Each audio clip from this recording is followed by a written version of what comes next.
Olá pessoal do canal Caçadores de Cinema, aqui Marcos Piangers, e eu tô aqui para responder as perguntas a respeito do livro Papai é Pop, que acaba de chegar nos cinemas, adaptado para as telonas com Lázaro Ramos e Paola Oliveira. Um filme sobre família, sobre criação de filhos, sobre paternidade e também sobre maternidade. Primeira pergunta. Quando você decidiu escrever o livro? Eu comecei a escrever sobre paternidade quando nasceu minha primeira filha, a Anitta, que hoje está com 17 anos. Então você imagina, né? 17 anos os homens não falavam muito sobre paternidade, cuidado com as crianças, trocar fralda. Comecei a escrever lá em 2005, 20 de março de 2005. Chega minha filha, eu começo a escrever sobre aquilo e as reflexões, emoções, as histórias, ela vai crescendo, me falando coisas. 7 anos depois vem a Aurora, minha segunda filha, e aí a gente tem então a chance de ter uma série de histórias, e é muito especial. E aí 10 anos depois da minha primeira filha nascer, então eu começo a colocar isso na internet e começa a fazer sucesso, e aí a gente transforma isso num livro, um livro que vendeu 500 mil cópias, foi lançado em espanhol, catalão, Portugal e inglês, e nos levou para palestrar no Brasil e no mundo inteiro, e agora vai para as telonas com Lázaro Ramos e Paola Oliveira. Qual foi a sua principal inspiração para escrever o livro?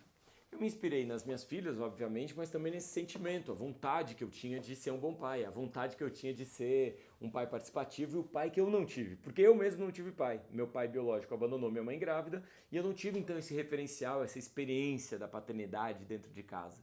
Era tudo que eu queria proporcionar para as minhas filhas, aquilo que eu não tive e dar para elas então, e para mim também uma experiência da paternidade e como que eu poderia ser o pai que eu não tive.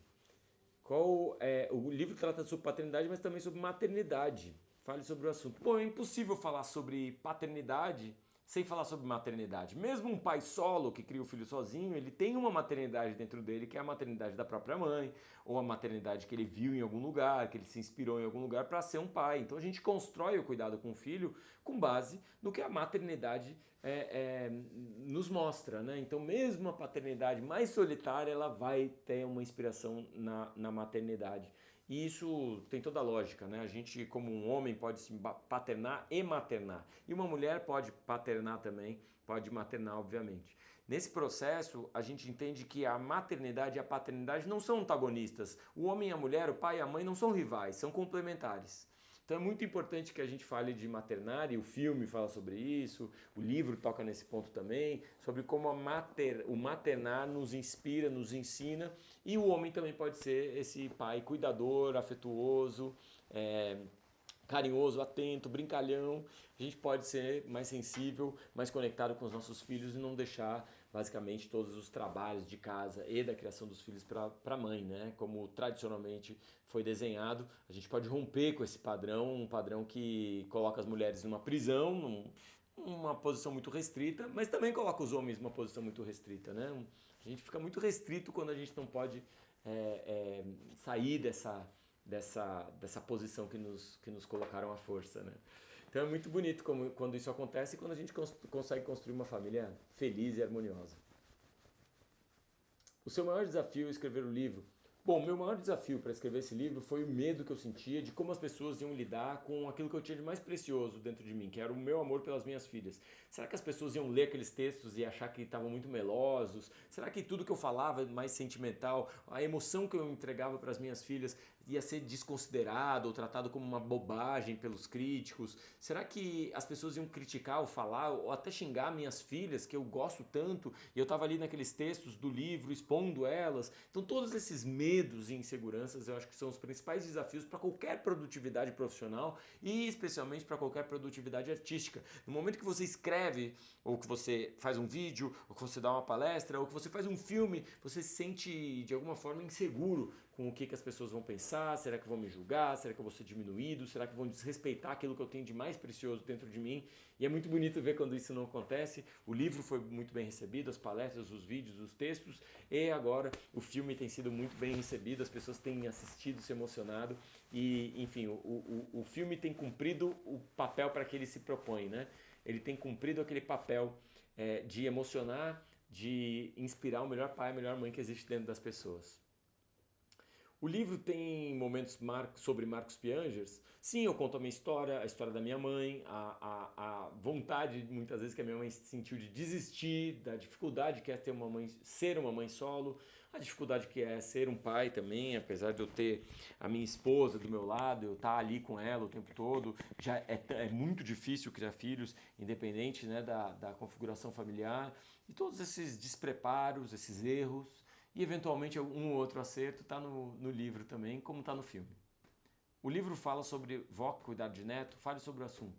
A avosidade dizem que é um desses grandes momentos da vida, né? Quando a gente exerce então um papel de avô, a gente não tem aquela pressão para ser aquele pai perfeito, que dá limites e que educa. A gente pode se permitir uma criação mais tranquila. E eu sempre me lembro de um amigo meu que me contou que ele estava brigando com o próprio filho na frente do pai dele. E o pai dele viu aquilo e disse, por que você está brigando com meu neto? E então meu amigo disse assim, eu estou brigando com ele como você brigava comigo. E o vô, no caso, o pai do pai, disse, não seja o idiota que eu fui. Trate melhor o seu filho. Seja melhor do que eu. Então me parece que a gente tem muito que aprender com as crianças e muito que aprender com os avós também. Sua maior satisfação ao publicar o livro? Bom, a minha maior satisfação ao publicar o livro foram duas. Primeiro, a chance que eu tinha de tirar ali uma fotografia da minha família. A minha filha com 8, a outra filha com 2, era meio que uma fotografia aquele livro para eu folhear e relembrar como era ser pai das duas meninas lá por volta de 2015. Mas o fato é que eu tive uma segunda satisfação, que é o sucesso do livro. O livro ser lançado no mundo inteiro, nos levar para palestrar no mundo inteiro, me levar para dar entrevista e agora virar filme. Então foi uma saga de 7 anos, de 2015 até 2022, 7 anos de uma obra muito bonita, de muita transformação, de muito impacto em muitas famílias e que me deixam muito agradecido e até surpreendido. Qual mensagem você quer deixar ao telespectador, seja leitor do livro ou quem assistir o filme? Bom, a grande mensagem é, primeiro, homem, você consegue, você tem dentro de si toda a condição, todas as ferramentas de ser um bom pai. E segundo, para ser um bom pai você precisa participar, você tem que estar lá. Você tem que estar lá dedicado, prestando atenção, conhecendo seu filho. E o filho é o próprio manual, né? O tempo que você gasta com seu filho é o tempo mais precioso que você vai investir na sua saúde, na sua vida, na sua construção familiar, na vida dele, no orgulho que você vai sentir quando aquilo crescer. Então é um processo muito, muito bonito e muito construtivo. Desejo a todos um feliz Dia dos Pais e assistam Papai é Pop em todos os cinemas do Brasil. Valeu! Abraço pro o canal Caçadores do Cinema.